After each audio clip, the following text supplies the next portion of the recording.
Bismillahirrahmanirrahim. Assalamualaikum warahmatullahi wabarakatuh.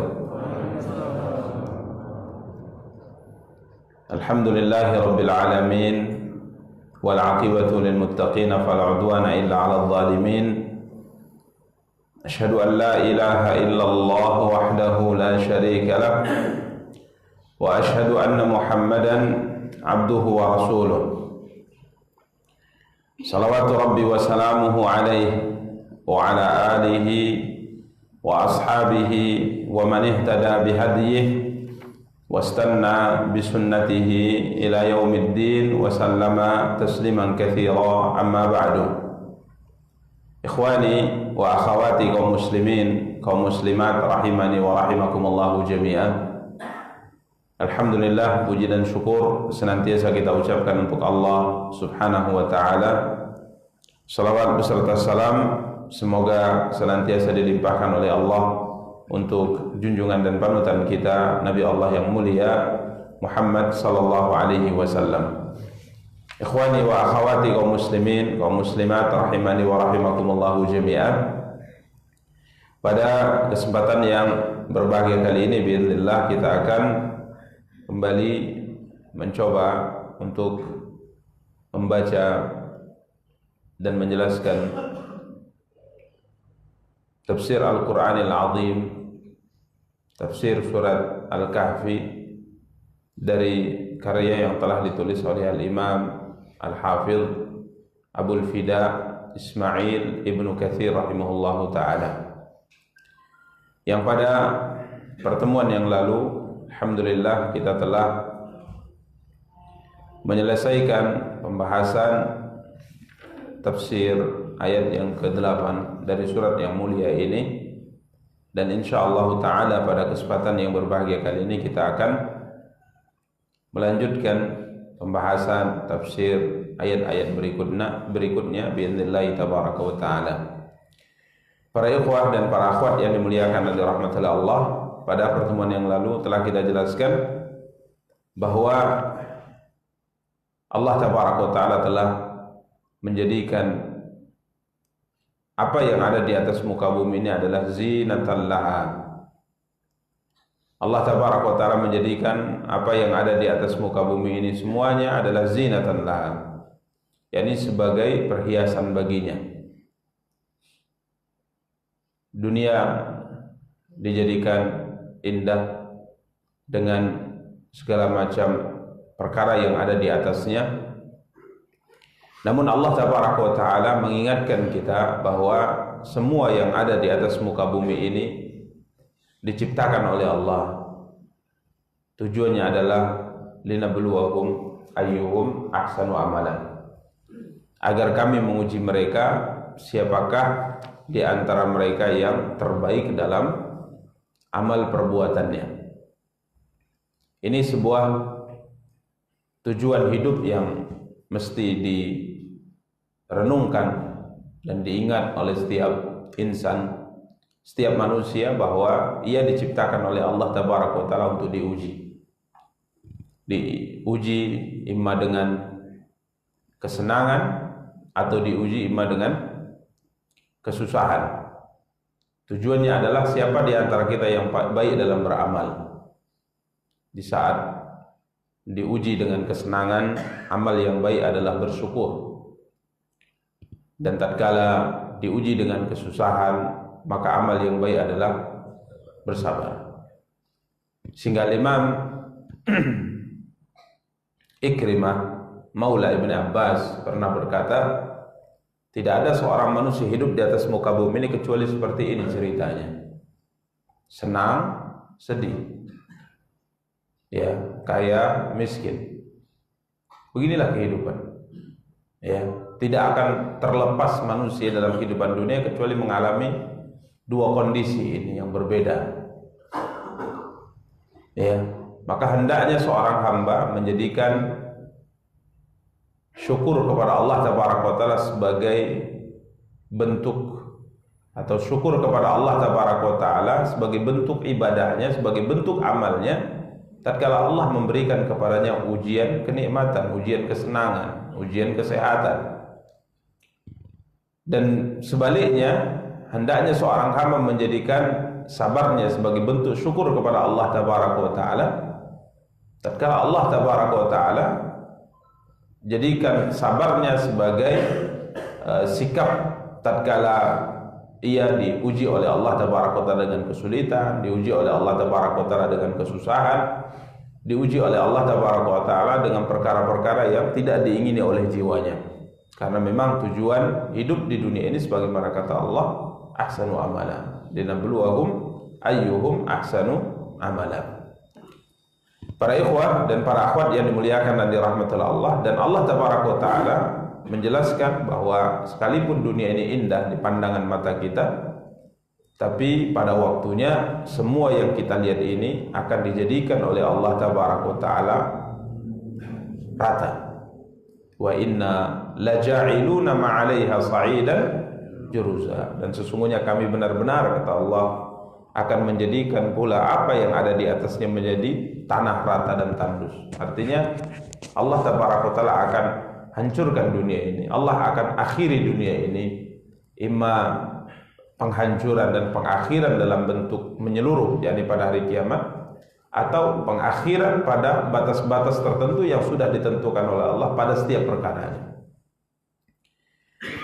Karenanya para ikhwah dan akhwat yang dimuliakan dan dirahmati Allah, terakhir kemarin kita bacakan apa yang dikatakan oleh Al-Imam Ibnu Katsir dari Muhammad bin Ishaq, yakni al-ardu wa anna ma 'alaiha lafanin wa ba'il.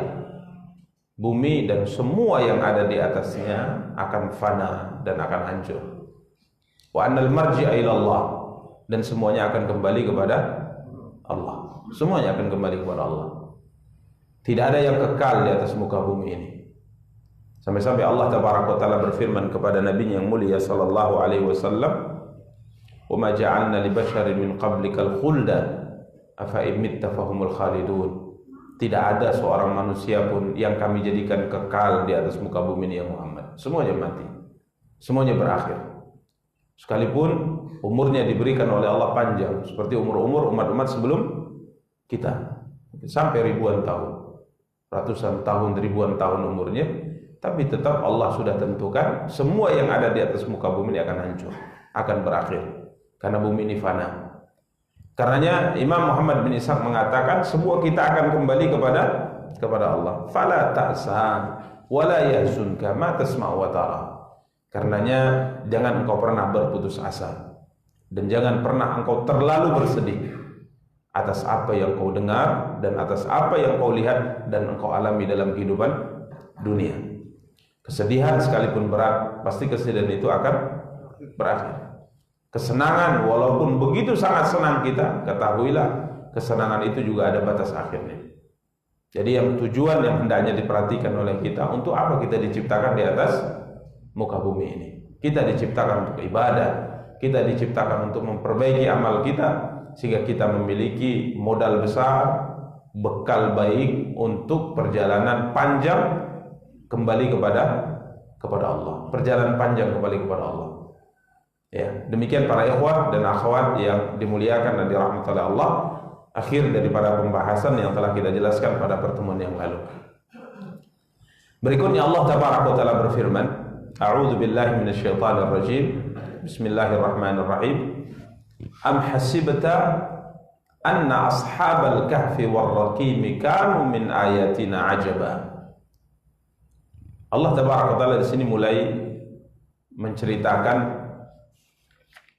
kisah Ashabul Kahfi. Ya. Allah Tabaraka wa Taala mulai menceritakan kisah Ashabul Kahfi yang pada pertemuan yang lalu kita telah bacakan bahwa cerita mereka ini yang ditanyakan oleh orang-orang musyrikin kepada Rasulullah SAW sesuai dengan saran yang disampaikan oleh alim ulama Yahudi. Coba tanyakan kepada lelaki yang mengaku nabi di negeri kalian yang kalian sebutkan tentang 3 perkara, tentang pemuda yang tertidur di dalam gua dalam kurun waktu yang begitu lama. Sesungguhnya mereka memiliki cerita yang menakjubkan. Kemudian tanyakan kepadanya tentang seorang raja yang menguasai bumi sampai di timur dan baratnya, berkeliling dari muka bumi sampai timur dan baratnya. Kemudian tanyakan kepadanya tentang roh, nyawa, roh itu apa? Maka sebagaimana telah kita jelaskan pada pertemuan yang lalu, Nabi SAW mengatakan kepada mereka, besok saya akan jawab pertanyaan kalian ini. Nabi tidak punya ilmu, tapi Nabi sangat yakin Allah pasti akan memberi apa? Wahyu, jawaban tentang pertanyaan ini sebagaimana sebelum-sebelumnya. Maka Nabi yakin besok saya akan jawab tanpa mengucapkan insyaallah. Ya, tanpa mengucapkan insyaallah. Nabi katakan besok saya akan lakukan, besok saya akan jawab. Kiranya 1 hari, 2 hari, 3 hari, 1 pekan wahyu tidak turun sehingga Nabi merasa berat karenanya. Dan orang musyrikin juga semakin punya alasan untuk menuduh akan kedustaan Rasulullah SAW. Sampai 10 hari tidak juga turun ayat. Sampai hari ke-15 setengah bulan baru Jibril turun membawa surat Al-Kahfi, di mana di situ diterangkan wala taqulanna li syai'in inni fa'ilun dzalika ghadan illa yasha'allah. Jangan pernah engkau ya Muhammad mengucapkan sesuatu apapun saya akan melakukan itu esok, kecuali Anda harus barengi ucapan itu dengan perkataan insyaallah, jika dikehendaki oleh Allah. Ya, mungkin kalau bahasa di kita, jangan sok hebat, jangan sok hebat, karena sekuat apapun Anda, ya tetap di atas Anda ada yang mengatur semua pergerakan. Ya, kalau seandainya Allah Taala tidak kehendaki kita menggerakkan tangan kita, tidak akan mampu kita menggerakkan tangan kita. Ini semua atas kehendak Allah. Ya, kita diperintahkan berusaha, kemudian menyandarkan semua usaha kita tuh hasilnya kepada siapa? Allah Taala. Maka Allah katakan jangan engkau mengucapkan apapun besok saya akan mengerjakan itu, kecuali engkau harus barengi dengan mengucapkan insyaallah, berharap pertolongan dari Allah, kemudahan dari Allah Taala. Maka turunlah Jibril membawa surat ini, ya, jawaban pertanyaan pemuda-pemuda yang tertidur di dalam gua dalam kurun waktu yang begitu lama. Ya, maka Allah Taala mulai menceritakan tentang kisah Ashabul Kahfi. Ya, para pemuda yang berlindung di dalam gua, tertidur di dalamnya dalam kurun yang cukup lama. Allah berfirman, "Am hasibta?" Ataukah kamu mengira ya Muhammad? Apakah kamu mengira ya Muhammad? Anna Ashabul Kahfi, bahwa Ashabul Kahfi itu War-Raqim dan Ar-Raqim. Nanti akan kita bacakan komentar para ulama tentang Raqim ini maknanya apa. Apakah kamu mengira bahwa Ashabul Kahfi, pemuda yang tertidur dalam gua dalam kurun waktu yang begitu lama, ratusan tahun itu, kanu min ayatina ajaba, ya, mereka termasuk tanda-tanda kekuasaan kami yang mengherankan. Al-Imam Ibnu Katsir berkata, ini adalah ikhbarun min Allah Ta'ala an qissati Ashabil Kahfi ala sabil al-ijmal wal ikhtisar. Summa basataha ba'da dzalik. Allah Tabaraka wa Ta'ala memulai cerita Ashabul Kahfi ini, ya, dengan global dan ringkas. Tapi kemudian Allah Tabaraka wa Ta'ala bahas secara terperinci setelah itu. Jadi metode Al-Qur'an diceritakan secara global terlebih dahulu, secara umum terlebih dahulu, kemudian setelahnya diperinci oleh Allah ceritanya pada ayat-ayat berikutnya. Kemudian Para ikhwah dan akhwat yang dimuliakan dan dirahmati oleh Allah, ayat ini semacam sebuah pertanyaan yang menjelaskan kepada kita, apakah kamu menyangka bahwa kisah Ashabul Kahfi dan Ar-Raqib itu termasuk tanda-tanda besar yang menakjubkan dari tanda-tanda kebesaran kami? Ailaisa amruhum ajiban. Cerita mereka sebenarnya tidak menakjubkan dibandingkan dengan kuasa kami, kerajaan kami, di antaranya dalam menciptakan langit dan bumi, dalam menentukan pergantian malam dan siang, pergerakan matahari dan bulan, begitu juga dengan planet-planet yang ada di alam semesta ini, dan yang lain-lainnya daripada tanda-tanda kebesaran Allah yang semuanya menunjukkan ala qudratillah, semuanya menunjukkan atas kuasa Allah, wa annahu ala ma yasha'u qadir, dan Allah tatkala berkehendak maka semua yang dikehendakinya akan terjadi, dan tidak ada sebuah perkara ya'jizuhu, tidak ada suatu perkara yang sulit bagi Allah. Jadi cerita Ashabul Kahfi ini memang menakjubkan, tapi dibandingkan dengan yang lainnya dari kuasa Allah tabaraka wa taala, ini bukan termasuk perkara yang paling menakjubkan. Padahal kalau seandainya kita bandingkan para ikhwah, ayat ini dengan kenyataan yang kita rasakan, benar ya. Jadi Allah tegur, ini bukan termasuk tanda kebesaran kami yang paling menakjubkan. Bukan. Di sana lebih yang menakjubkan. Walaupun kita melihat tidurnya Ashabul Kahfi di gua selama 300 tahun lebih itu, ini memang menakjubkan. Coba mana lebih menakjubkan, pergantian siang dan malam dengan tidurnya Ashabul Kahfi menurut kita? Maksudnya yang paling mengherankan gitu. Ini tiba-tiba kita lihat ada orang tertidur selama 3 tahun, jangankan 300 tahun, 3 tahun dia tidur 3 tahun. Kemudian setelah tidur 3 tahun dia bangun, nggak ada masalah dalam kesehatannya dan sebagainya. Menurut kita mana lebih mengherankan? Antara tidurnya orang ini selama 3 tahun, apalagi selama 300 tahun dengan pergantian siang dan malam. Tidur ya? Kenapa? Iya. Maka ada sebuah maqula, ada sebuah ungkapan, kathratu al-misas tumitul ihsas. Ini ungkapan dalam bahasa Arab. Kathratul misas tumitul ihsas. Mudah sebenarnya ngapalnya ya. Kathratu al-misas tumitul ihsas. Sin-sin semuanya itu ya. Banyaknya berinteraksi akan menghilangkan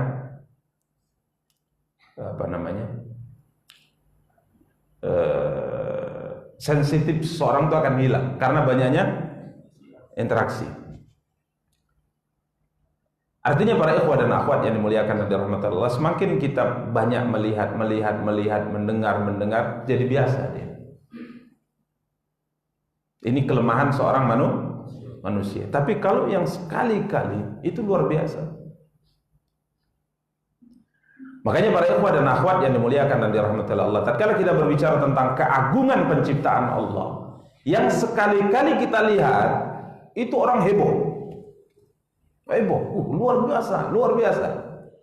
Tapi kalau sudah sering dilihat, sering disaksikan, rasa keheranan itu semakin hari semakin hilang. Baik. Para ikhwah dan para akhwat yang dimuliakan dan dirahmati Allah tabaraka wa taala, sehingga karena setiap hari kita melihat matahari terbit dari timur, tenggelam di barat. Setiap hari kita lihat di atas kepala kita, di atas kita ada langit yang begitu sangat besar. Setiap hari kita lihat, kita hidup di atas muka bumi yang sangat luar biasa ini. Kita lihat setiap hari pergantian siang dan malam. Kita anggap ini adalah biasa. Padahal ini luar biasa. Jadi kalau Ashabul Kahfi ini kan sekali ceritanya, ya. Maka Allah Tabaraka wa Ta'ala mengatakan kuasa kami, kerajaan kami, kekuatan kami dalam menciptakan langit dan bumi itu jauh lebih hebat daripada Ashabul Kahfi. Tapi langit dan bumi setiap hari kita lihat. Jadi ini kathratul misas tumitul ihsas. Dan ini bukan hanya berlaku dalam cerita keagungan penciptaan Allah, ini juga berkaitan dengan yang lainnya dalam kehidupan kita.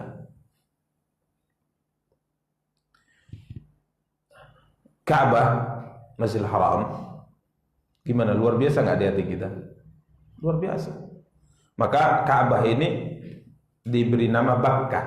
Mekah itu diberi nama Bakkah. Bakkah, sebagian ulama mengatakan diambil dari kata Bakka yabki. Artinya tidak ada seorang pun yang pertama kali sampai di tanah haram kemudian melihat Ka'bah, khususnya dulu di saat teknologi tidak seperti sekarang. Kalau kita sekarang ingin melihat Ka'bah setiap hari itu live, ada videonya, bisa kita lihat siarannya. Kalau dulu ingin ke Ka'bah itu ya nggak tahu Ka'bah itu gimana nyatanya, itu nggak tahu kecuali setelah berangkat dari negeri kita berbulan-bulan sampai di sana. Makanya hatta sekalipun sekarang orang yang melihat Ka'bah pertama kali biasanya dia akan meneteskan air mata. Nengok pertama nangis. Tangisannya 5 menit lah pertama. Yang kedua 4 menit kurang. Lihat ketiga nangis juga tapi tinggal 3 menit. Keempat tinggal 1 menit. Kemudian setelahnya biasa. Setelahnya biasa. Sehingga kadangkala para ikhwah ini kelemahan seorang manusia ini terkait dengan ibadah, terkait dengan sebuah kesimpulan dalam hati melihat akan keagungan dan kebesaran Allah ini, hendaknya jangan seperti ini.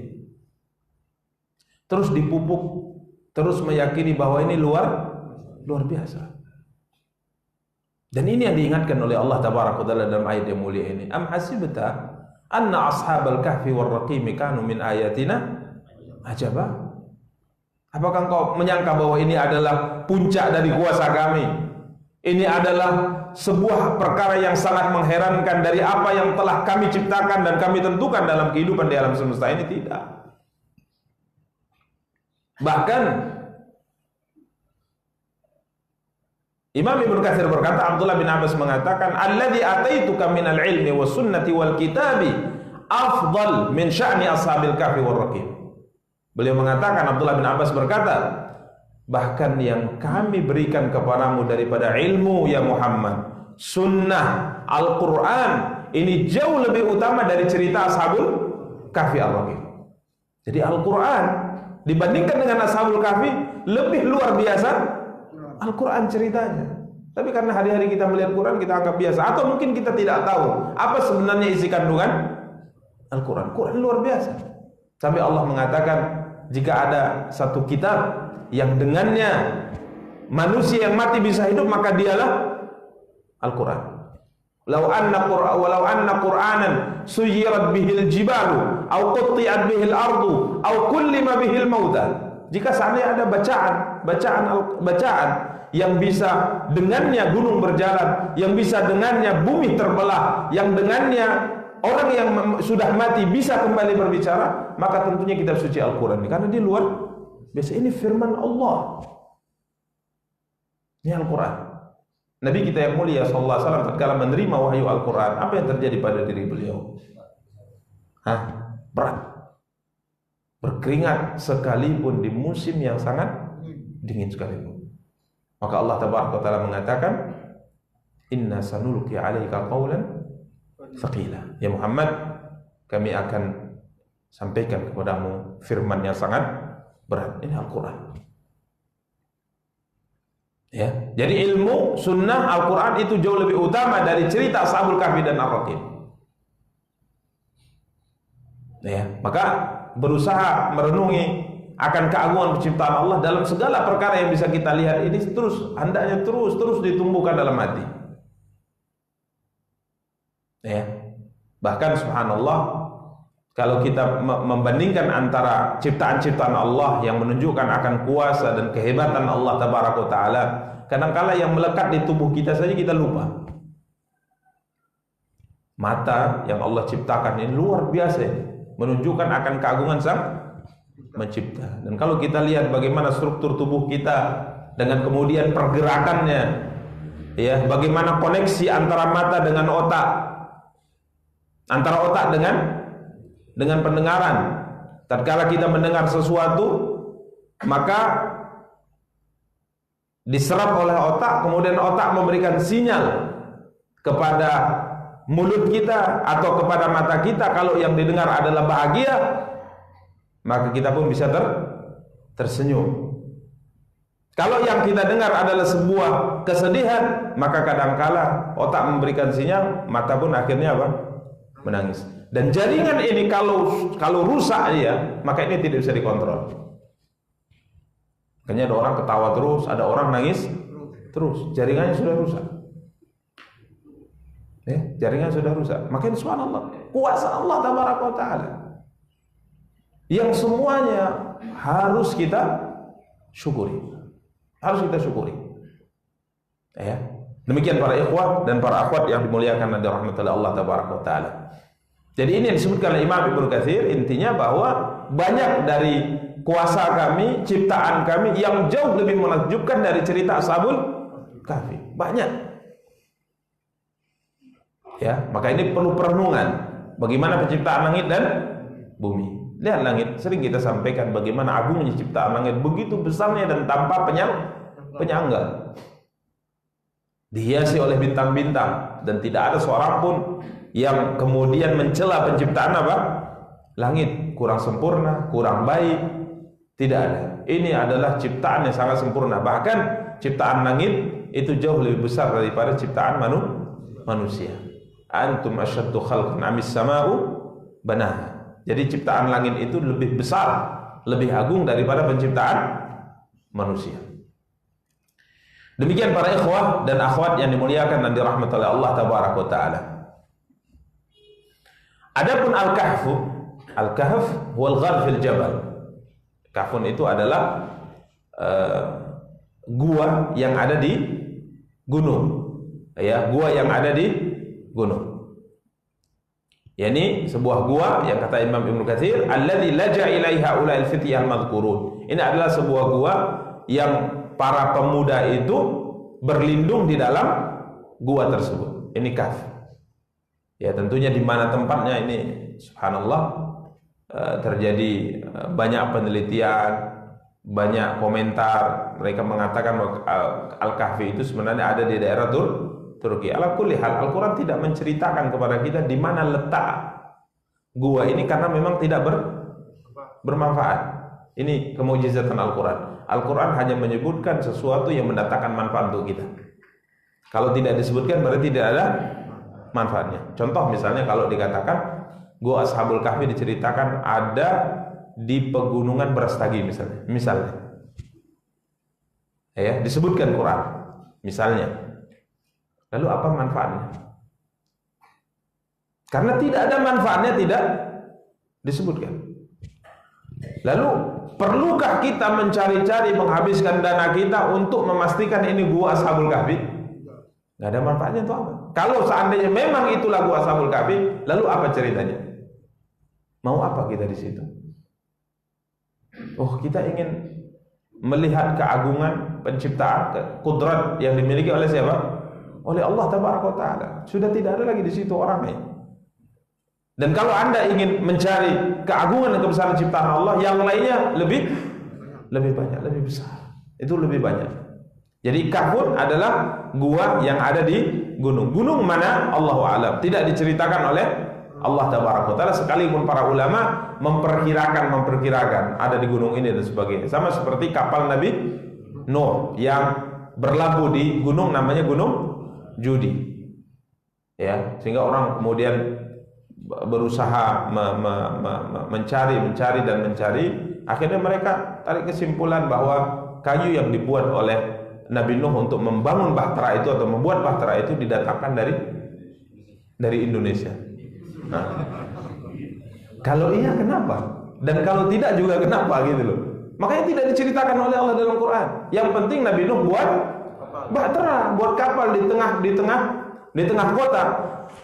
Adapun bahannya didatangkan dari mana Allah alam nggak tahu. Kalau diceritakan misalnya Allah datangkan bangunannya dari kayunya dari Jawa misalnya atau dari Jati ini dan sebagainya. Iya, kalau seandainya iya kenapa rupanya? Artinya tidak menambah apapun terkait dengan permasalahan ini.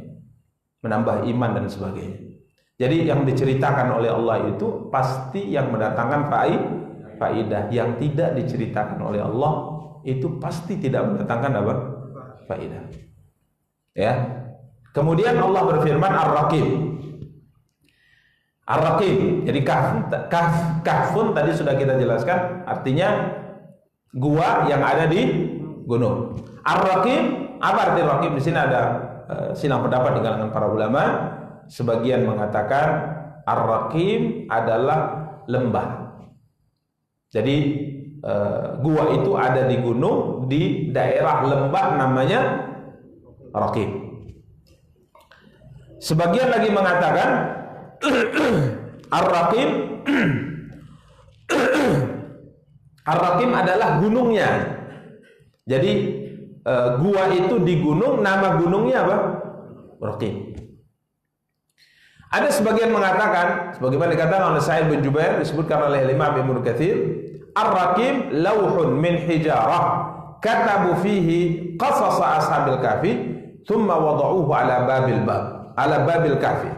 Raqib itu kata Sa'id bin Jubair adalah lauh. Lauh itu semacam kayu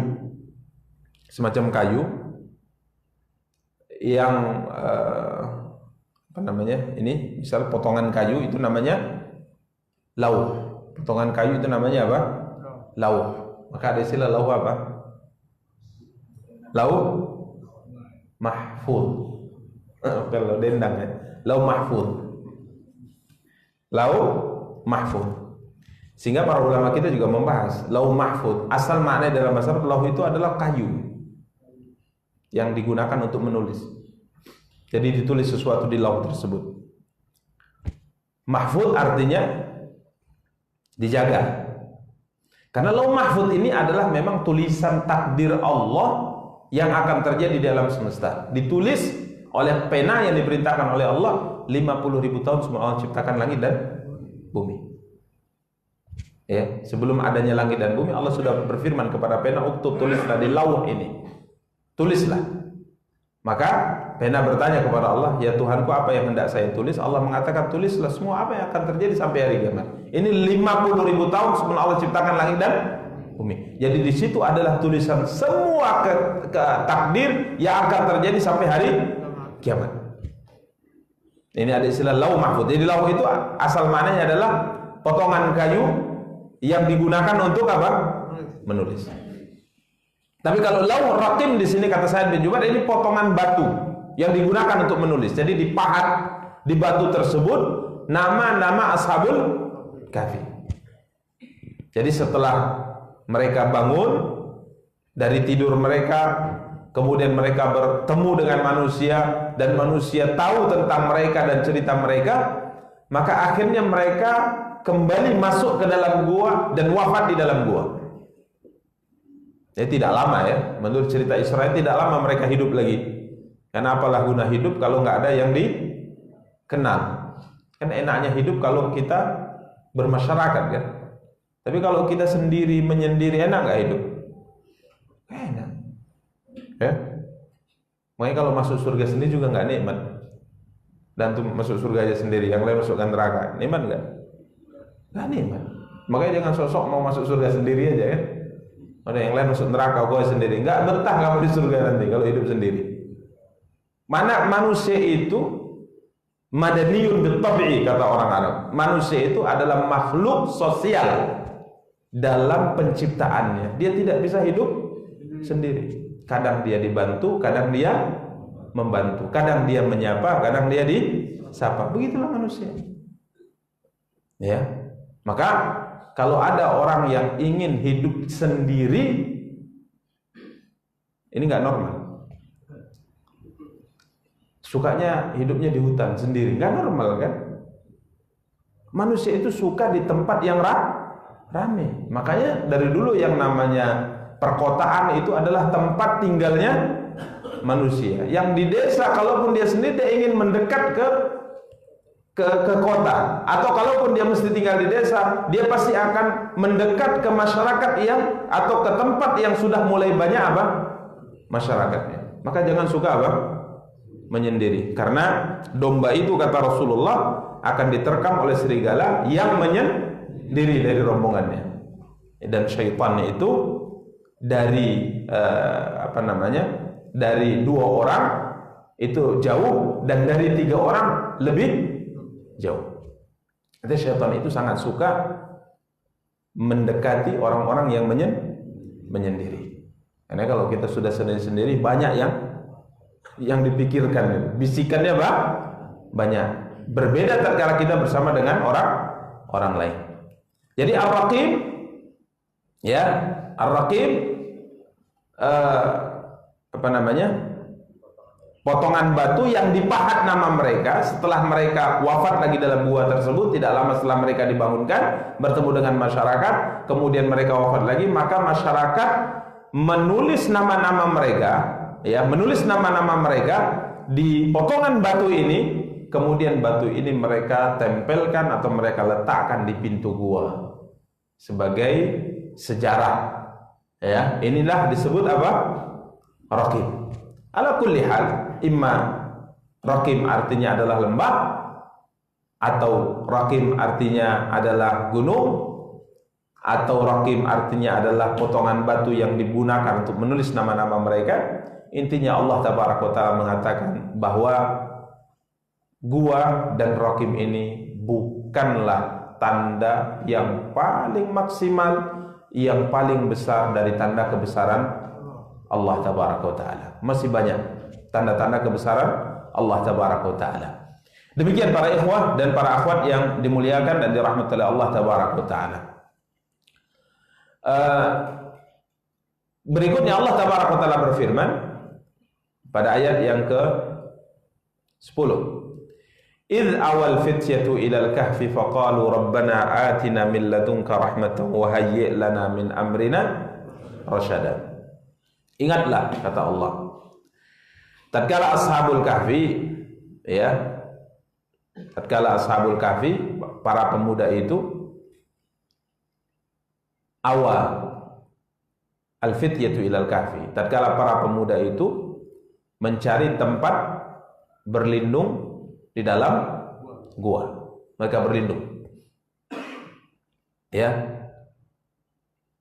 karena mereka saat itu memiliki keyakinan tauhid, mengesahkan Allah Tabaraka wa Ta'ala, sedangkan masyarakat mereka saat itu melakukan kesyirikan pada Allah. Jadi mereka menyelisihi keyakinan masyarakat, menyelisihi keyakinan keluarga-keluarga mereka, sehingga mereka melarikan diri, ya, mereka melarikan diri dan mereka berlindung ke dalam gua.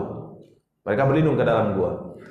Kemudian mereka berkata, ya, mereka berkata, yakni memohon pertolongan kepada Allah Tabaraka wa Ta'ala, Rabbana atina min ladunka rahmah, wahai Rabb kami, berikanlah rahmat kepada kami dari sisimu, ya, berikanlah rahmat kepada kami dari sisimu, min ladunka.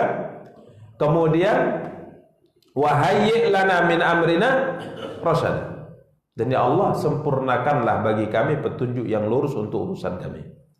Para ikhwah dan akhwat yang dimuliakan dan dirahmati Allah Tabaraka wa Ta'ala, Allah Tabaraka wa Ta'ala tatkala menjelaskan ini menunjukkan 2 hal, kata Imam Ibnu Katsir. Pertama, usaha, yang kedua, doa. Usaha dan doa ini mereka lakukan.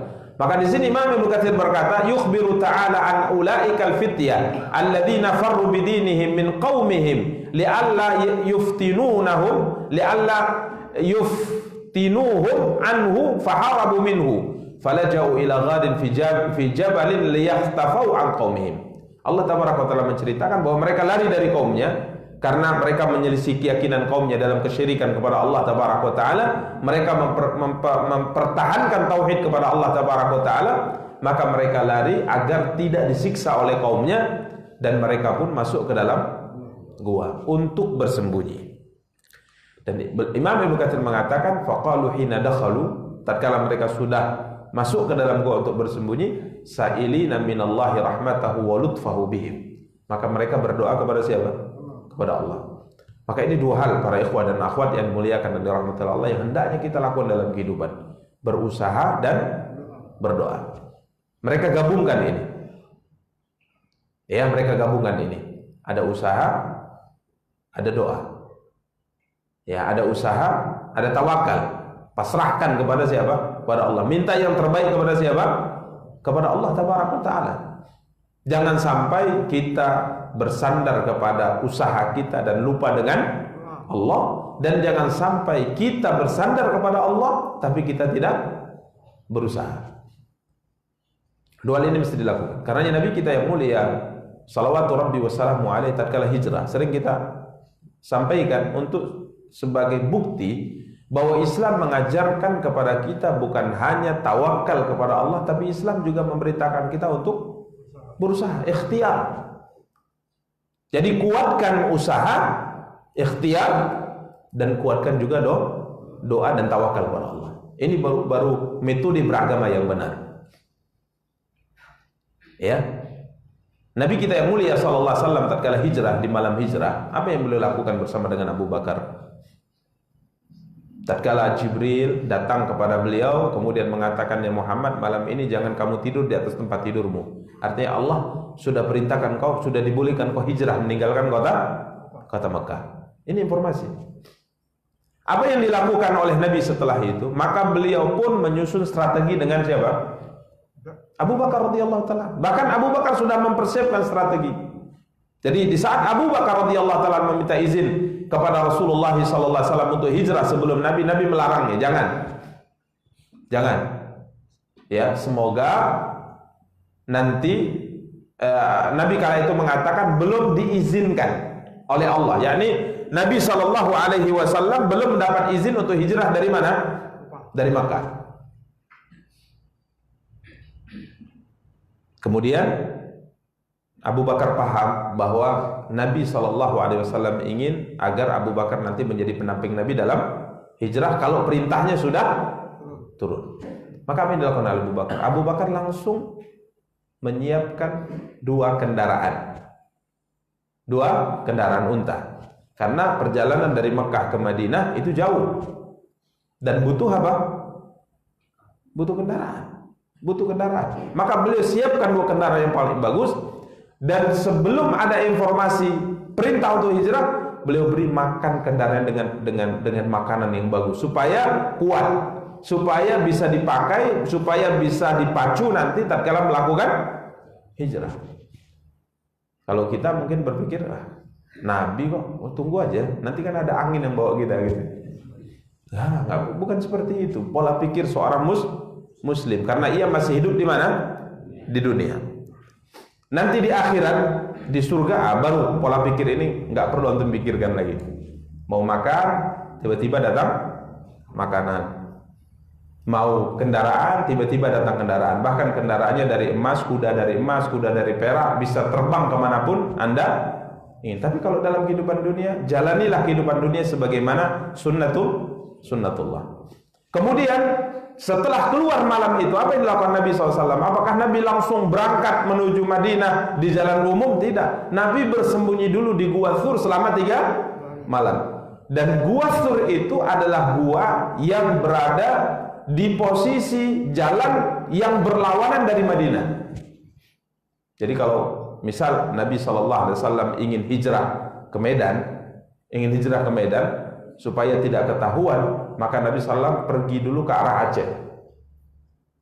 Guanya itu di Stabat. Guanya di mana? Di Stabat. Ya, jadi beliau bersembunyi dulu di gua itu karena tidak mungkin dipikir orang, tidak akan mungkin difikirkan orang. Karena orang mau ke Medan pasti langsung mengambil jalan ke Medan. Tapi Nabi ke arah Stabat dulu, ke arah Aceh dulu. Di sana beliau 3 malam. Setelah 3 malam selesai, baru beliau melakukan perjalanan itu pun dari jalan yang paling jauh. Ini usaha. Itu Nabi SAW. Beliau bersembunyi Dan gua yang dipilih bukan gua yang mudah untuk dijangkau. Guanya itu berada di puncak gunung. Yang mana guanya itu posisinya mulut guanya itu di atas, bukan di samping yang mudah. Jadi harus naik dulu baru masuk. Jadi seperti lubang. Nah, naik ke gunung yang begitu sangat tinggi tersebut, malam itu juga naik ke atas sampai di atas masuk ke dalam. Bersembunyi di situ selama 3 malam. Ini usaha. Ini yang dilakukan oleh Ashabul Kahfi. Mereka lari ke gua, kemudian di gua itu berdoa kepada Allah agar kiranya Allah memberikan keselamatan kepada mereka. Ya, demikian para ikhwah dan para akhwat yang dimuliakan dan dirahmati Allah. Sehingga akhirnya Allah tabaraka wa taala memberikan kepada mereka apa yang mereka minta. Maka Allah berfirman pada ayat berikutnya, ayat ke-11, "Fadarabna 'ala adhanihim fil kahfi sinina adada." Maka kami tutup telinga mereka. Kami tutup telinga mereka. Ya, artinya kami tidurkan, kata Imam Ibnu Katsir. Ai alqaina 'alaihimun nauma. Kami tidurkan mereka. Subhanallah. Karena tidur ini nikmat ya. Tidur nikmat. Siapa yang menciptakan tidur? Allah. Ya, ini nikmat. Coba kalau nggak bisa tidur, gimana rasa badan? Hancur. Ya, tidur ini nikmat. Karena tubuh kita ini tidak bisa bertahan kecuali dengan istirahat di atas muka bumi. Makanya kita sebutkan dalam pembahasan Sunan At-Tirmidzi tentang surga, di surga tidak ada tidur. Surga tidak ada tidur. Ya enggak nikmat lah Ustaz. Enggak ada tidur. Kan tidur itu nikmat. Sehingga orang kadang mendengkur, orang mengeluarkan apa? Air liur dalam tidurnya kan menunjukkan nikmat. Ini tidur dibutuhkan oleh manusia di dunia karena tubuh kita di atas muka bumi ini tidak bisa bertahan dalam kurun waktu tertentu kecuali dengan istirahat. Ya, dengan istirahat. Tapi kalau di surga kita tidak butuh istirahat. Karena prima terus tubuhnya, sehat, kuat terus. Bahkan malam pun tidak ada, di surga siang terus. Ya, ini subhanallah. Maka Allah tabaraka taala darabna ala adanim. Allah berfirman, kami tutup telinga mereka. Ai alqaina alaihimun nauma hina dakhalu ilal kahfi fanamu sinina katsira. Ya, akhirnya Allah tutup telinga mereka, mereka tertidur pulas di gua tersebut dan mereka tidur dalam kurun waktu yang cukup lama. Sinin, bertahun-tahun, 300 tahun lebih. Subhanallah. Gimana tidur 300 tahun lebih? Tidur karena satu malam aja berlebihan, badan terasa apa? Terasa. Kalau berlebihan pegal ya, kalau berlebihan pegal. Ya, subhanallah. Ini 300 tahun tidur. Summa kata Allah tabaraka wa taala, ba'atsnahum lina'lama ayyul hizbaini ahsa lima labithu amada.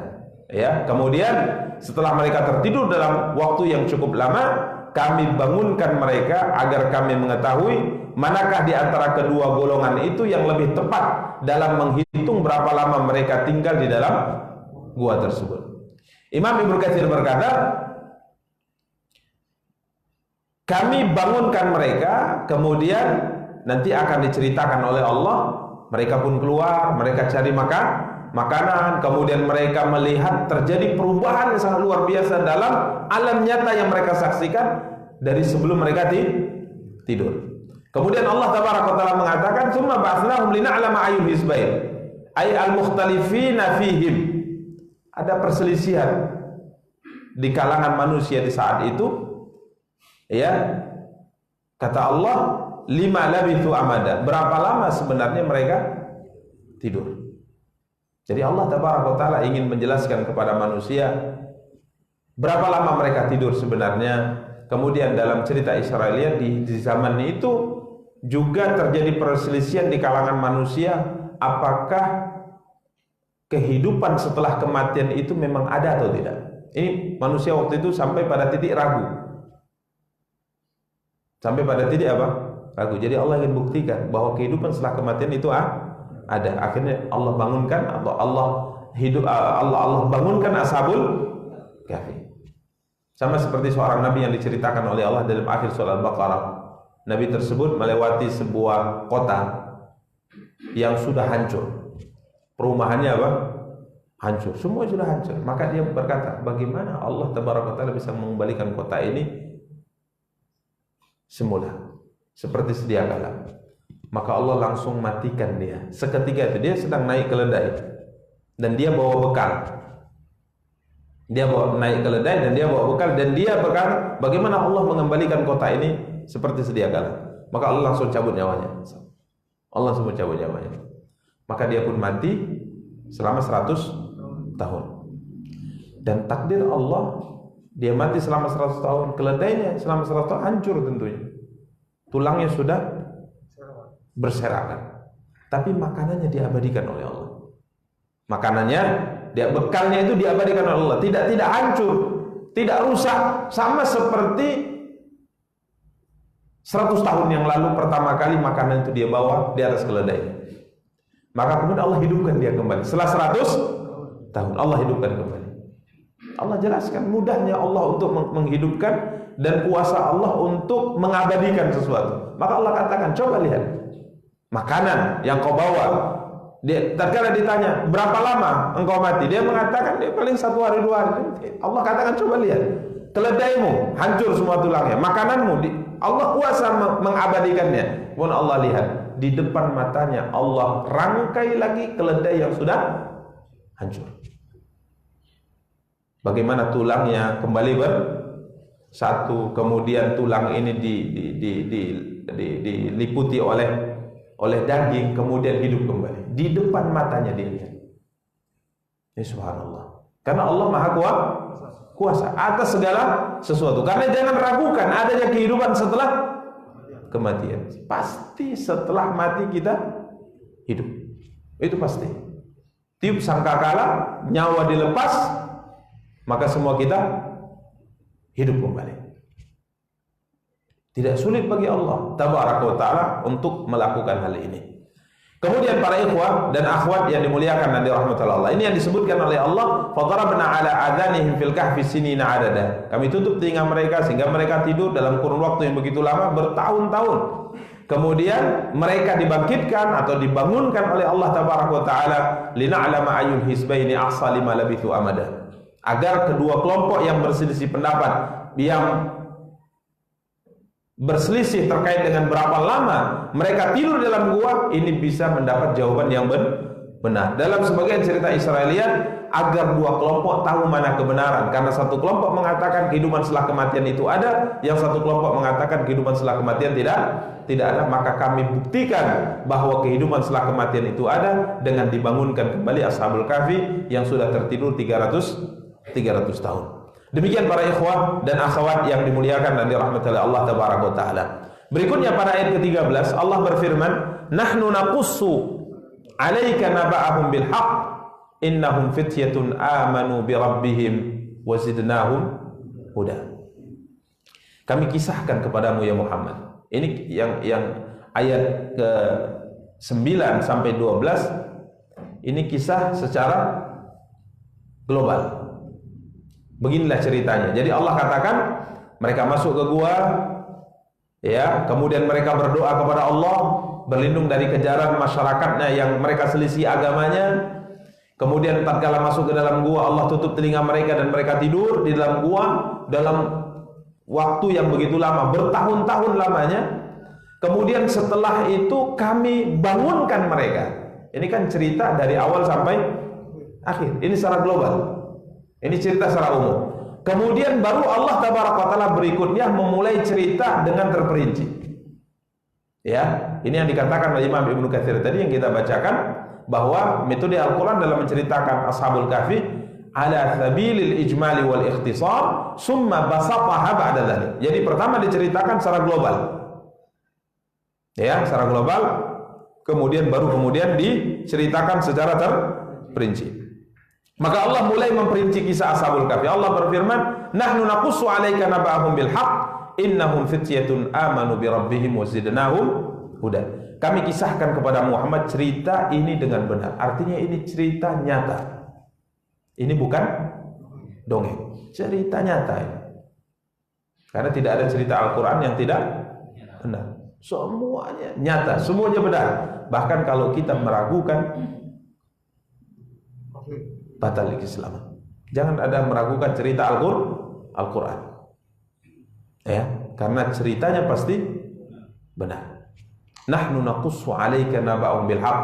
Kami kisahkan kepada Muhammad cerita ini dengan benar. Kemudian Allah berfirman, innahum fityatun amanu bi rabbihim wa zidnahum huda.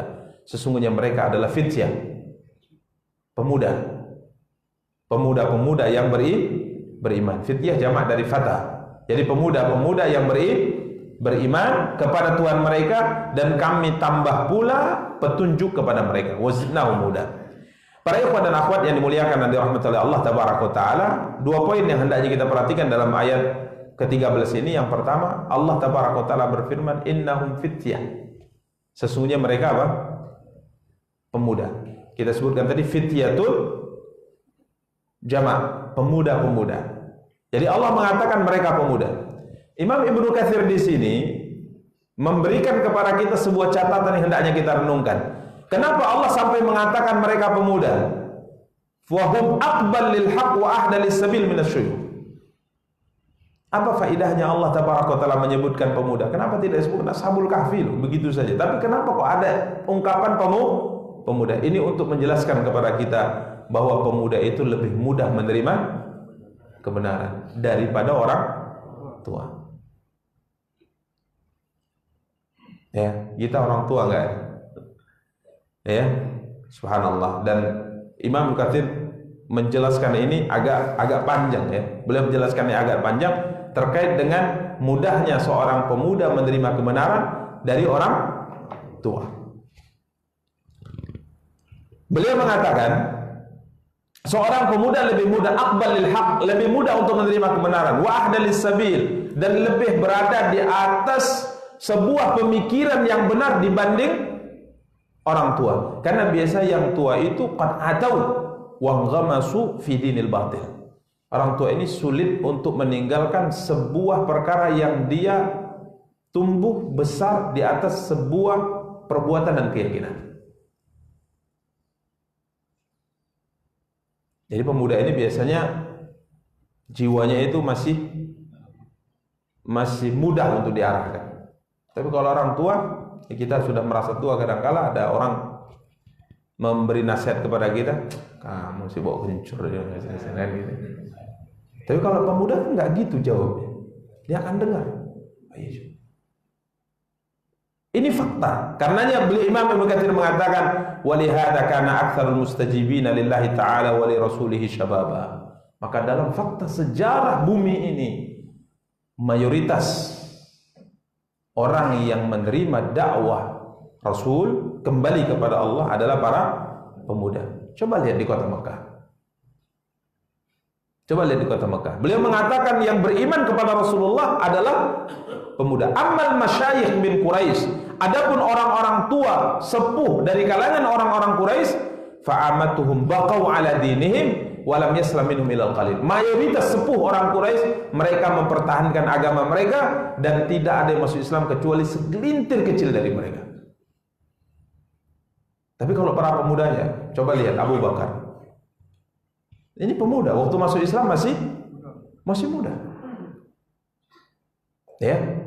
Belum 40 tahun. Orang lebih masih 30 berapa gitu boleh masuk Islam. Umar bin Khattab masuk Islam umur masih 27. Sa'ad bin Abi Waqqas masuk Islam umur masih 18 tahun. Mus'ab bin Umair masuk Islam umur 17 tahun. Mana anak muda. Tapi coba Abu Jahal. Wah, 50 tahun. Wah, enggak benar. Kau bawa ajaran yang tidak pernah diajarkan oleh nenek moyang. Ya, Abu Lahab, Al-Walid bin Mughirah, Al-As bin Wa'il As-Sahmi, Akhnas bin Shuraik. Ini tokoh-tokoh kafir Quraisy sepuh, semuanya menolak. Tapi para pemuda hatinya itu mudah menerima. Dia masih ingin belajar, dia masih ingin maju, pikirannya masih cerdas, keilmiahannya itu masih mudah untuk diajak berpikir, maka mereka masuk Islam. Maka para ikhwan dan akhwat yang dimuliakan dan dirahmati Allah, ini yang disebutkan oleh Imam Ibnu Katsir rahimahullah, bahwa pemuda itu lebih mudah menerima apa? Kemudian sampai Aisyah radhiyallahu taala pernah bercerita,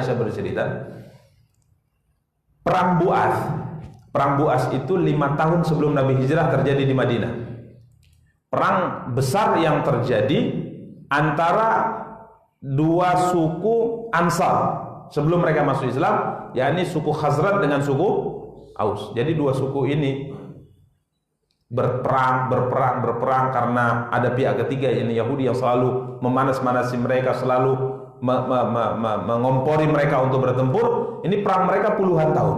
Padahal kabilah ini adalah saudara. Jadi kalau dirunut nasabnya, bapak dan ibu mereka satu, Aus dan Khazraj. Kemudian mereka berkembang menjadi dua kabilah besar, kabilah Aus dan kabilah Khazraj. Terjadi perselisihan di kalangan mereka, dan juga ada pengaruh orang Yahudi sehingga terjadi peperangan. Padahal mereka hidup dalam satu kota. Hidup satu kota. Misalnya di kota Medan, ini dua kabilah ini, dua suku ini di kota Medan. Nanti kalau terjadi persengketaan sedikit lagi, diungkit-ungkit masa lalu, ayo perang, kita perang. Di mana kita ketemu? Kita ketemu di dataran sana. Udah perang, mereka keluar. Nanti setelah selesai pulang, setelah selesai perang, dianggap sudah terlampiaskan dendam mereka, maka mereka kembali bersatu lagi, hidup bertetangga lagi. Aneh ya? Puluhan tahun terjadi, sampai puncaknya terjadi perang Bu'ats, perang besar. Perang besar ini menyebabkan tokoh-tokoh besar mereka, sepuh-sepuh dari dua kabilah ini terbunuh. Makanya Aisyah mengatakan perang Bu'ats ini adalah pendahuluan yang Allah berikan kepada siapa? Rasulullah. 5 tahun sebelum Nabi hijrah ke Madinah, sebelum mereka masuk Islam, mereka bertempur dengan pertempuran yang besar sehingga tokoh-tokohnya terbunuh di situ. Sehingga yang menjadi tokoh di kalangan orang Aus dan Khazraj, mayoritas mereka adalah pemuda-pemuda jadinya, yang berumur 27 tahun, yang berumur 25 tahun, akhirnya terpaksa harus menjadi tokoh. Karena memang orang kalau nggak ada tokoh susah. Sedangkan sesepuhnya semua sudah meninggal. Sehingga pemuda-pemuda ini tatkala mendengar Islam langsung masuk Islam. Ya, dan ini subhanallah, matahari itu tidak mungkin ada dua. Artinya seorang itu akan lebih berkembang tatkala ia tidak dibayangi oleh seorang di atasnya. Makanya kita kalau punya anak, lepaskan ia berkembang, jangan lepaskan kepala pegang ekor. Susah berkembang anak seperti ini. Lepaskan. Jadi supaya dia bisa mengembangkan dirinya, tidak dibayang-bayang orang tuanya. Ya, ini subhanallah, ini manusiawi dalam kehidupan seperti itu. Ya, bintang anak itu akan terbit tatkala bintang ayah sudah tenggelam. Ya, subhanallah. Maka para ikhwah dan akhwat, akhirnya tokoh-tokohnya meninggal semua, tinggal anak muda. Coba lihat Sa'ad bin Mu'adz. Masuk Islam umur 27 atau 28 tahun. Masuk Islam umur 27, 28 tahun. Setelah dia masuk Islam, apa yang dia lakukan? Dia diceritakan tatkala Mus'ab bin Umair, seorang pemuda yang datang dari Mekah, diutus oleh Rasulullah. Pemuda umur 18 tahun diutus sebagai duta Islam pertama, mendakwahi penduduk Madinah. Kita umur 18 tahun ngapain? Nah, ngapain coba? Coba lihat ke belakang, ngapain kita 18 tahun? Main layang. Ya kan? Cari ikan. Di masa kita kecil. Kalau sekarang main lato-lato. Ya, lato namanya ya. Ya. Padahal kalau kita berpikir para ikhwah, Nabi SAW bersabda, "Innallaha yuhibbu ma'aliyal umur wa yakrahu safasifaha." Allah itu sangat senang dengan perkara-perkara besar. Cita-cita kalau bercita tinggi, kalau mau berbuat yang baik untuk dirimu, negaramu, keluargamu, masyarakatmu, dan Allah benci perkara-perkara yang remeh-temeh, nggak ada gunanya. Sekarang kalau antum udah tua ini berlatih main lato-lato misalnya, kalau antum hebat antum main itu, apa manfaatnya? Hah? Apa? Dipakai itu. Sehingga jadilah sebuah generasi yang memang disibukkan dengan perkara yang tidak ada gunanya. Sekarang orang berpikir cari duit gimana? Jadi YouTuber. Gak mau berpikir bagaimana caranya membuat sesuatu bermanfaat untuk negaranya, bermanfaat. Coba. Sehingga akhirnya muncullah sebuah generasi, nanti kita tidak tahu bagaimana yang terjadi. Sekarang anak-anak disuruh belajar antara masuk klub bola dengan belajar bagus-bagus salah satu bidang keilmuan yang nanti dibutuhkan, mana lebih mau dia? Kenapa dia lihat main bola itu menghasilkan wah, nanti saya digaji ini sebagainya. Hilanglah generasi yang punya tujuan bagaimana hidup ini. Ya, subhanallah. Makanya akhirnya kita akan menjadi generasi yang minim tokoh yang bisa menjadi panutan di kemudian hari. Tapi coba kita lihat dulu di masa penjajahan misalnya, kita akan melihat tokoh-tokoh di semua negeri kita. Semuanya menjadi orang hebat, semua menjadi panutan, semua menjadi orang yang punya cita-cita besar. Sekarang banyak kita mengerjakan perkara-perkara yang tidak ada gunanya. Satu malam full main game. Oke lah, antum ahli main game. Lalu apa manfaat yang anak Anda dapat? Para pemuda subhanallah dahulu, Mus'ab bin Umair 18 tahun dikirim Nabi ke Madinah berdakwah. Tatkala boleh berdakwah, apa kata Sa'ad bin Mu'adz kala itu belum masuk Islam kepada Usaid bin Hudayr? Dia mengatakan, Usaid, pergi kau kepada ini pemuda, ini anak muda yang datang dari Makkah yang tujuannya mempengaruhi masyarakat kita, menjelaskan bahwa yang kita yakini adalah sesuatu yang tidak benar. Demi Allah, demi Tuhan, kata Sa'ad bin Mu'adz, kalau bukan karena Mus'ab ini di bawah perlindungan Asad bin Zurarah. Asad bin Zurarah ini adalah anak bibiku.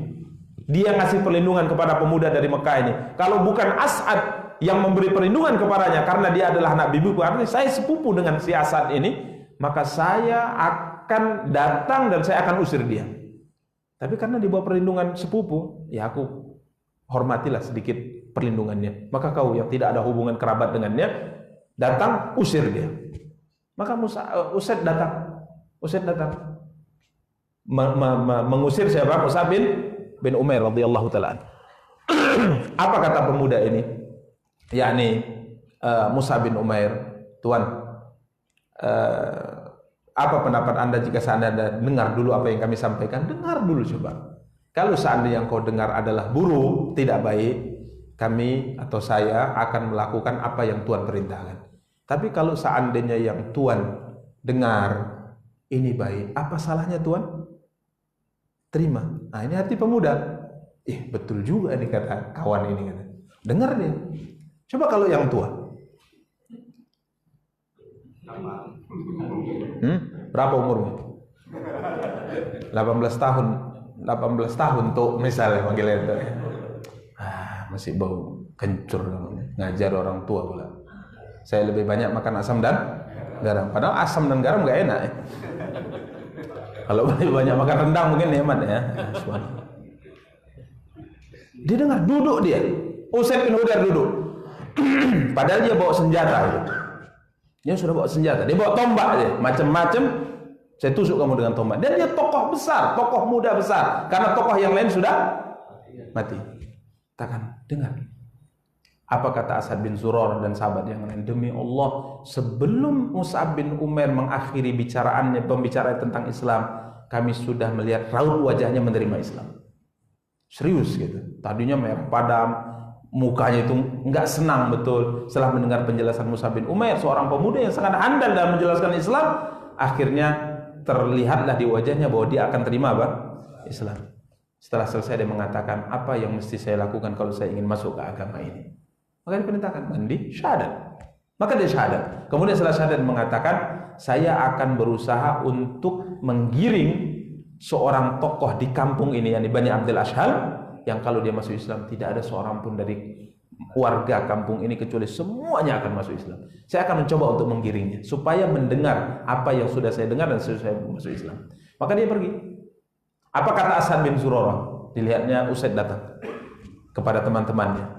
Dia datang dengan muka yang berbeda dengan tatkala dia pergi. Tadi mukanya emosi ya, datang kok mukanya syahdu gitu, seneng gitu. Lain mukanya, kata Sa'ad bin Mu'adz. Maka kemudian Sa'ad mengatakan, gimana? Kata Sa'ad, sudah saya sampaikan. Dan mereka mengatakan, ya kami akan melakukan apa yang Anda inginkan Tuhan. Sudah selesai lah masalahnya. Tapi saat saya mendengar kabilah yang lain di sana ingin membunuh ini pemuda karena mereka tahu bahwa pemuda ini di bawah perlindungan sepupumu As'ad bin Zurarah. Mereka ingin melecehkan Anda. Emosi, wah melecehkan saya. Ini sepupu saya, tetap harus saya bela. Maka dia pun bawa senjatanya, bergerak cepat menuju perkumpulan siapa? Mus'ab bin Umair dan As'ad bin Zurarah. Takut jika seandainya mereka akan membunuh As'ad bin Zurarah. Sampai di sana kok tenang, majelisnya tenang, tidak ada keributan, tidak ada perselisihan. Wah, dia tahu sambil kesal, dia tahu ini sedang diakali. Kalau di pasaran sedang dia apa? Di prank, gitu, di prank. Ini berarti memang supaya saya datang ini. Maka akhirnya dengan kesal dia mengatakan, As'ad, sepupuku, anak bibiku, apa yang kalian lakukan di kampung kami? Karena As'ad ini kampungnya bukan di sini, kampungnya di sebelah. Apa yang kalian lakukan di kampung kami? Kalau seandainya kamu ingin berbicara, berdakwah seperti ini, di tempat lain silakan pilih, jangan di sini. Demi Allah, kalau bukan karena masih ada hubungan kerabat saya dengan kau, saya selesaikan kalian ini semua. Ya, maka apa kata Mus'ab bin Umair, Tuhan, apa sama seperti katakan Usaid bin Hudair, tapi ini ceritanya antar pemuda. Apa pendapat Anda jika sana duduk dulu, Anda dengar dulu, kalau baik Anda terima, kalau tidak baik kami akan lakukan apa yang Anda inginkan. Maka Sa'ad bin Mu'adz mengatakan, ya benar juga. Ditancapkannya tombaknya, kemudian dia duduk. Mulailah dijelaskan. Jelaskan. Berubah wajahnya. Tadinya emosi, berubah menjadi teduh wajahnya. Setelah selesai penjelasan, dia mengatakan apa yang mesti dilakukan orang yang hendak masuk Islam masuk ke agama ini. Maka diperintahkan mandi, setelahnya apa? Syahadat. Setelah itu dia balik ke aula pertemuannya, kemudian mengatakan dikumpulkan semua laki-laki, dikumpulkan semua perempuan, satu kampung. Kemudian mengatakan, menurut kalian saya siapa? Padahal umurnya masih berapa? 27 tahun, tapi yang lebih tua dari itu tidak ada. Artinya tokoh yang lebih tua dari itu tidak ada, karena semua sudah terbunuh di perang Bu'ad. Maka dia mengatakan, menurut kalian saya siapa?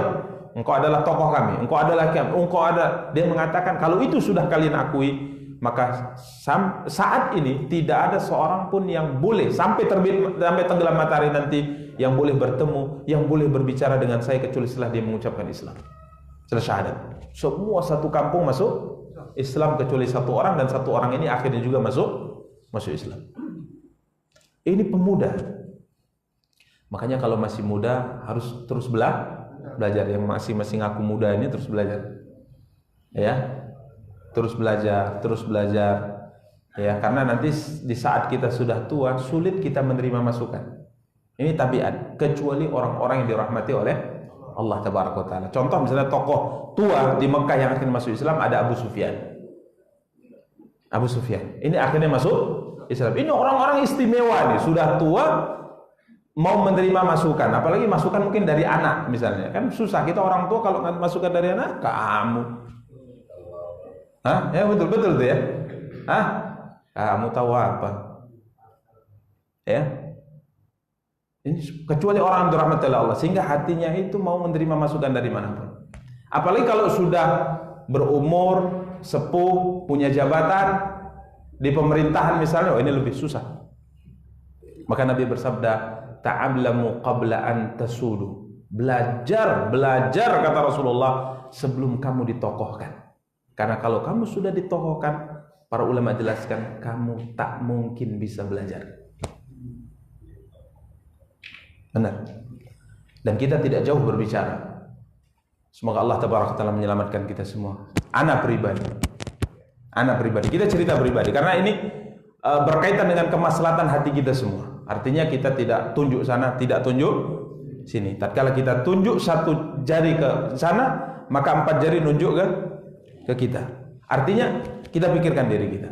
Demi Allah, sebelum kita terjun ke medan dakwah, lebih mudah saya belajar duduk daripada sekarang. Daripada sekarang. Kalau dulu, sebelum kita terjun ke medan dakwah, kajian dimanapun dengan mudah kita hadiri. Siapapun yang memberi kajian tersebut. Tapi kalau sekarang rasanya, wah, nanti kalau profesor yang datang baru saya belajar. Kalau yang lain, wah, kayaknya masih sama ilmunya sama saya. Sebuah perasaan yang harus kita kikis. Makanya yang sering taklim pun biasanya pilih-pilih ustadz itu. Betul nggak? Hah? Betul nggak? Bahkan jengkali ustadz kadang-kadang Allahu Akbar. Maka Nabi berkata, ta'allamu qabla an tasudu aw tusawwadu. Belajarlah kalian sebelum kalian menjadi tokoh atau ditokohkan. Para ulama mensyarah ini karena orang yang sudah ditokohkan biasanya susah untuk belajar. Bahkan bisa dikatakan gak mau dia belajar. Kecuali orang yang di atas levelnya. Padahal ilmu itu kan gak mesti orang di atas level kita. Kadang ilmu itu didapat dari orang yang dianggap biasa gitu.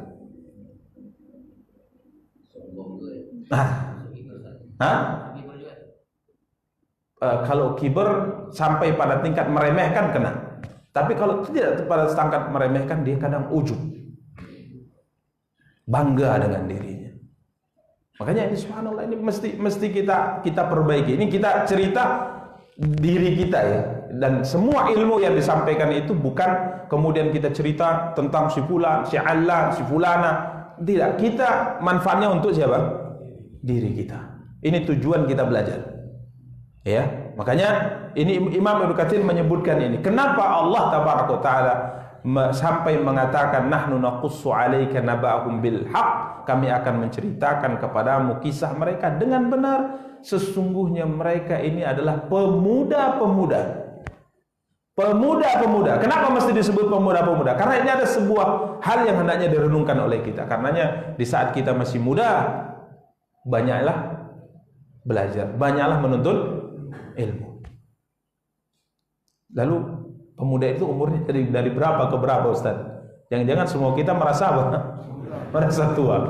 Atau semuanya merasa muda.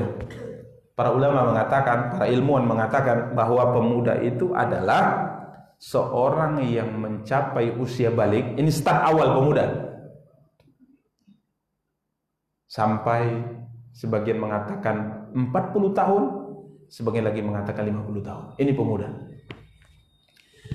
Jadi kadang-kala kesalahan kita juga, ada remaja, ada pemuda, sehingga anak-anak yang baru balik itu masih nganggap ya masih main gitu. Ya, masih main. Padahal subhanallah, setelah dia balik, umur 12 tahun misalnya dia balik, mimpi basah atau wanita haid, maka dari semenjak itu roda perhitungan amal sudah mulai berjalan. Apa yang harus Anda lakukan dalam kehidupan? Kalau kita kan tidak. Yang namanya pemuda itu nanti umur 25. Ini anak muda ini. Umur 17 tahun masih. Ya akhirnya tidak berkiprah dia untuk negerinya, untuk masyarakatnya, untuk keluarganya. Dia anggap ya masih bermain-main. Padahal kita katakan semenjak dia balik, catatan kanan kiri itu sudah mulai berjalan. Apa yang Anda lakukan di semua waktu kehidupan Anda? Apa yang Anda perbuat dalam kehidupan? Ya. Jadi dari balik sampai 40 tahun. Jadi kalau masih 39 setengah, masih muda.